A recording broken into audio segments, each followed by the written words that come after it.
antes de irnos a la pausa, vamos a comentarles que acá en 8 en punto les comentamos y recordamos que en la próxima parte, como ya les habíamos hablado la semana pasada, vamos a conversar con Manuel Cedeño acerca del síndrome de Asperger. Así es, Manuel Cedeño, él no es solo fundador de Soy Aspi, que es una fundación precisamente que se encarga de crear conciencia sobre este síndrome. También es escritor, licenciado en Administración de Empresas y Economía, intérprete público de la República Bolivariana de Venezuela, profesor en la Escuela de Derechos Humanos y también es un ejemplo vivo de superación, porque él lo padece. Esta entrevista es muy interesante. Yo estoy seguro que a esta hora usted está en su casa, está desayunando con la familia, quizás mucha gente, bueno... Y no se la puede perder. Y no se la pierda porque yo sé que le da muchísimo... Es un ejemplo a seguir. Si no se la parte, ya venimos a hablar con Manuel Cedeño. Él es, bueno, habíamos hablado que era economista y contador de la UCAP, también licenciado en Administración, profesor de la Escuela de Derechos Humanos. Y aquí tenemos el libro que él escribió. Lo podemos enfocar rápidamente. Allí lo tiene. Ahí lo tiene. Sí. El niño que fui, Manuel Cedeño, y nosotros no hemos querido ahondar mucho en este tema del síndrome de Asperger, porque precisamente va a ser él quien va a despejar todas estas dudas y que también nos conseguimos dudas en la calle, preguntas de algunas personas que tienen familiares que sufren del síndrome de Asperger, y Manuel Cedeño es una experiencia que queremos compartir con ustedes aquí en 8 en punto. Aquí lo tenemos. Buenos días. Muy buenos días, Manuel. Buenos días, Michelle. Buenos días, María. Gracias por invitarme. Queremos conocer acerca de tu experiencia, Manuel. Hemos podido leer esa ficha acerca de lo que ha sido el síndrome de Asperger en tu vida y que fue diagnosticado apenas en 2012. Pero queremos conocer cómo te diste cuenta de esos síntomas que tenías. ¿Ya habías investigado acerca de este síndrome? ¿Cómo te diagnosticaron el Asperger? No, María, en el año 2012, fue la primera vez cuando yo leí o oí nombrar el síndrome de Asperger. A ese nivel de ignorancia está nuestra sociedad, nosotros mismos, que yo, teniendo el síndrome a los 42 años, fue la primera vez que yo oí mencionar el síndrome de Asperger, y lo oí mencionar a través de un mensaje de mi padre que me mandó un WhatsApp que decía: tu sobrino tiene síndrome de Asperger. Yo en ese momento fue la primera vez que leí esa palabra, me asusté en ese momento, y ese mismo día, eso fue el 14 de septiembre del año 2012, ese mismo día comencé a investigar, y cuando yo comienzo a investigar en internet yo veo que están describiendo una serie de características que eran las respuestas a muchas preguntas que yo me había hecho toda mi vida, porque si bien yo fui diagnosticado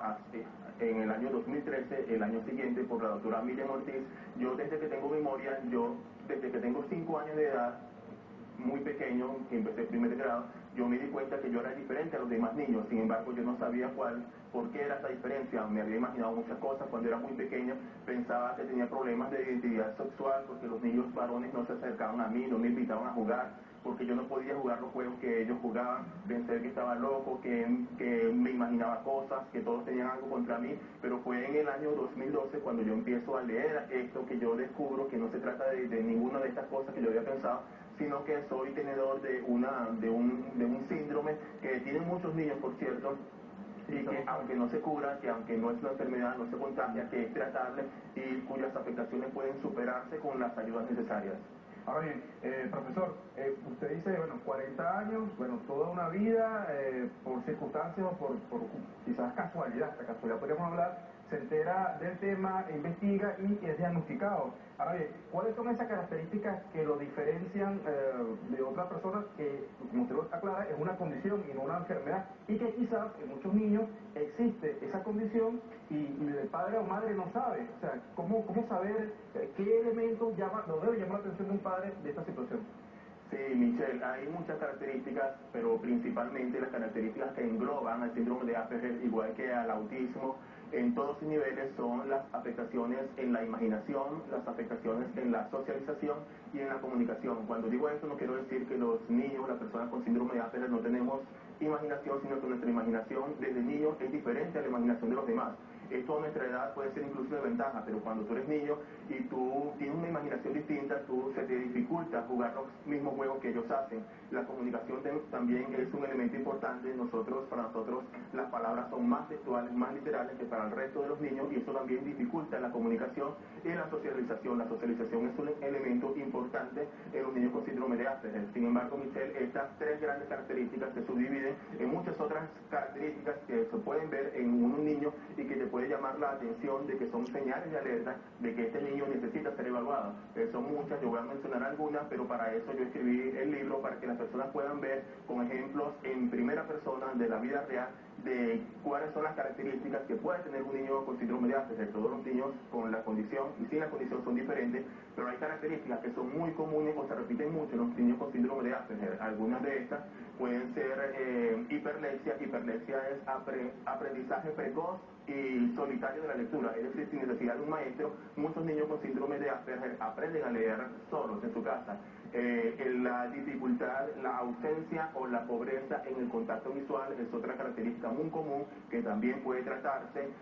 La dificultad de tener amigos, la torpeza motora, la dificultad en la motricidad fina, dificultad en la motricidad gruesa, juego solitario, pensamiento rígido, y hay muchas características, pero yo invito a todas las personas a que lean mi libro, porque es una forma de tú acercarte a un niño con síndrome de Asperger, porque muchos niños con síndrome de Asperger, la mayoría, pienso yo, se les hace muy difícil contar lo que les está sucediendo, contar las dificultades que tienen, pero yo ahora, con mi edad, a esta distancia, yo puedo entender todas las cosas que me pasaban, muchas de las cosas que me pasaban, y en ese momento no podía entenderlas. Manuel, pero aparte de nuestras inquietudes aquí en el estudio, también tenemos inquietudes desde la calle. Personas que quizás han encontrado, pues, o tienen familiares que sufren de este síndrome y tienen alguna pregunta que hacerte desde la calle, o que simplemente han escuchado acerca del síndrome, pero no saben mucho acerca de esto. Vamos a ver. Vamos a ver. Me gustaría saber cómo se comporta esta patología en el cuerpo humano y si es contagiosa. Ok, primero no es una patología, es una condición de nacimiento. A nadie le da síndrome de Asperger, nadie va a amanecer con síndrome de Asperger, nadie se lo pega a otro, tampoco se cura. Y la otra pregunta que me hizo fue... Vamos a verla de inmediato. ¿Cómo se comporta en el cuerpo? Sería... Bien, si es contagioso o qué consecuencias trae en la persona. No es contagioso y las características no son a nivel físico. Un niño con síndrome de Asperger no tiene diferencias en la parte física, la diferencia está a nivel cognitivo, y no se trata de un retardo cognitivo ni de nada de esto. El síndrome de Asperger, igual que el autismo de alto funcionamiento, los niños, las personas, tenemos un coeficiente normal igual o superior al promedio, y las manifestaciones son entonces en las características que les estoy diciendo, que pueden leer en el libro también. Aquí tenemos otra pregunta también. Vamos a ver, ¿qué nos dice? Yo tengo un sobrino que tiene síndrome de Asperger. Él a veces le tiene miedo a los perros. Yo quería saber si más adelante, durante el curso del tiempo, eso se puede curar. La mayoría de las afectaciones del síndrome de Asperger, aunque se pueden tratar, siempre están allí latentes. El síndrome de Asperger tiene cosas buenas y cosas malas. Y yo, a esta altura, yo sé que las cosas malas siguen estando allí. Es como un gigante que uno tiene que tratar de mantener sentado, de mantener controlado. Eso que tiene tu sobrino, de lo del perro, en realidad yo también desde muy niño, yo le tengo mucho miedo a los perros, mucho respeto por el tamaño que tenga, cualquier tamaño, yo de verdad le tengo mucho respeto a los perros. Y yo no me he tratado de eso, pero yo sé que tanto eso como cualquier otra característica del síndrome de Asperger se puede canalizar positivamente con los expertos de la materia. Profe, yo tengo una pregunta, y es que me llamó mucho la atención porque leyendo el libro y parte de su biografía, señala que a los 5 años usted había sido, o ya lo estaban proponiendo a cursar primer grado, ¿no? Quizás es una característica el coeficiente intelectual, quizás, entre comillas, ser más inteligente o tener más capacidad o habilidades que otros niños, que podría llamar la atención de la persona, la mamá o el papá. Michelle, como te dije, muchos de los niños con síndrome de Asperger tienen hiperlexia, esto es que aprenden a leer solos. Yo aprendí a leer antes de los 5 años, creo que a los 4 años solo en mi casa. Mi hermano a los 3 años, él no está diagnosticado, pero también tiene características comunes. A los 3 años él ya sabía leer y escribir. Sin embargo, Michelle, saber leer, aprender a leer y escribir a muy temprana edad, en realidad no es una señal de inteligencia. Uno puede aprender a leer y escribir y tener una inteligencia normal, pero tiene mayor facilidad para desarrollar esto. Los niños con síndrome de Asperger muchas veces, la mayoría de las veces, tienen intereses obsesivos. Se pueden focalizar en los trenes, en los dinosaurios, en la literatura, en cualquier cosa. El niño con síndrome de Asperger focalizado en su interés obsesivo puede conocer de esto incluso más que cualquier adulto promedio. Entonces esto hace que las personas puedan pensar que es muy inteligente y en realidad la inteligencia de ese niño puede ser normal. Generalmente es normal, a veces es superior. Un niño con síndrome de Asperger nunca va a tener una inteligencia inferior al promedio, es igual o superior. Sin embargo, el hecho de que tú sepas leer o que sepas mucho de trenes o de cámaras, un niño, no quiere decir que sea muy inteligente, sino que esa es su obsesión y eso para él es lo más importante y él se centra en eso. Esa característica puede hacer que el niño lo utilice como una herramienta para ser un excelente profesional y sobresalir de todos los demás. Y sin embargo, el hecho de que ese niño sea muy bueno en alguna materia no quiere decir que no necesita ayuda, y ese es el llamado que nosotros hacemos. Muchos niños son muy inteligentes en biología, pero necesitan ayuda que los demás niños no necesitan, porque no saben hablar como ellos, porque no saben jugar como ellos, porque tienen dificultades que los otros niños no tienen, y por eso nosotros llamamos a la atención para que estos niños, que a veces parecen muy inteligentes, sí está bien, pero también necesitan ayuda y necesitan apoyo. Manuel, a través de tu experiencia queremos aprender, porque algunas veces quizás nos pasan situaciones y dejamos que eso nos venza, ¿no?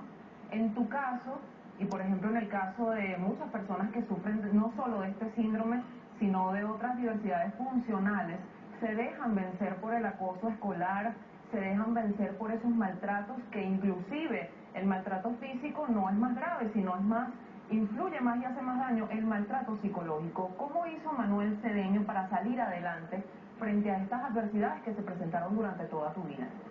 Un niño con síndrome de Asperger, igual que un niño con cualquier otra diversidad, o incluso muchos niños sin diversidad, son víctimas de acoso escolar porque tienen más peso que el promedio, porque son más oscuros que el promedio, porque tienen pecas, por cualquier cosa. Un niño con síndrome de Asperger también tiene una marcada diferencia que muchas veces los adultos no lo saben comprender, pero que entre los niños ellos sí lo ven muy fuerte, lo identifican fácilmente, identifican que ese niño es diferente, y esto muchas veces trae acoso escolar. Por eso ese es una de los trabajos que hace la fundación, es luchar contra el acoso escolar, porque el acoso escolar te puede marcar de por vida. Sin embargo, yo soy portador del mensaje de que el hecho de que tú hayas sido víctima de acoso escolar no es excusa para que te neutralices, para que te sientes a deprimir toda la vida y pierdas el resto de tu vida, porque tú eres hoy lo que quieres ser y no lo que en otro momento te dijeron que tú eras. En mi caso, mi salvación para no caer en la depresión, porque María, lamentablemente muchos niños con síndrome de Asperger, no tanto por sus afectaciones que influyen, sino por el acoso escolar, por la incompresión, ellos no terminaron sus estudios, se retiraron del liceo, no terminaron, y al no terminar sus estudios y no prepararse para nuestro país, para su familia, todos estamos siendo afectados. Y entonces lo que yo hice fue aferrarme a la fe que mi abuela sembró en mí, que fue la fe en Jesús. Eso fue lo que me salvó a mí. Yo me convencí, mi abuela me convenció que Dios me había hecho a mí, como hizo a tu hijo, perfecto, para que Él puso dentro de mí, como dentro de todos los niños, todo lo que necesita un niño para lograr sus sueños. Eso fue lo que me salvó a mí, de no detenerme, de no enfrascarme en lo que los demás decían o esperaban de mí. Bien, profesor, aquí aparece entonces el libro, El niño que fui, Manuel Cedeño, profesor, además que es una biografía, es una historia que cuenta personal. Y ya para finalizar, bastante rápido, por favor, ¿cómo contactarlo, cómo poder comprar, adquirir este libro para que las personas que están interesadas? El libro pueden conseguirlo actualmente en las librerías Nacho, Tecniciencia, Compumol, en la librería de la Iglesia Cristiana Las Acacias, en ICREA, y también a través de nuestra fundación pueden contactarnos por nuestras redes sociales. Está @fundaspie, si lo pueden colocar abajo, @fundaspie y @soyasti, terminando en Twitter, y las mismas redes sociales en Facebook e Instagram. Nosotros agradecemos la participación en 8 en punto de Manuel Cedeño, una experiencia que sin duda hay que tomarla como ejemplo, precisamente por ese caso que le exponía al profesor, que algunas veces tenemos alguna situación y dejamos que eso nos venza. Al contrario, Manuel Cedeño sirvió como ejemplo de esta experiencia quizás negativa en un momento, hizo algo positivo, realizó y construyó con su esfuerzo esta fundación que ayuda a miles de personas. Ya en su Twitter cuenta con más de 6.000 seguidores y pues... Y seguramente tendrá mucho más. Nosotros vamos a ir al corte, pero a mí me llama la atención y me deja esta entrevista la situación, el tema de que quizás muchos niños tienen esta condición, que no es una enfermedad, es una condición, y quizás los padres no lo saben, quizás hay desinformación, quizás ignorancia, y es importante que a partir de esta entrevista que le deja bastantes luces, y sobre todo el libro El niño que fui, del profesor Manuel Cedeño, usted lo puede ubicar, y importantísimo, y que nos deja muchísimo este testimonio. Nosotros vamos a hacer una pausa, ¿no? Y ya regresamos con más de 8 en punto.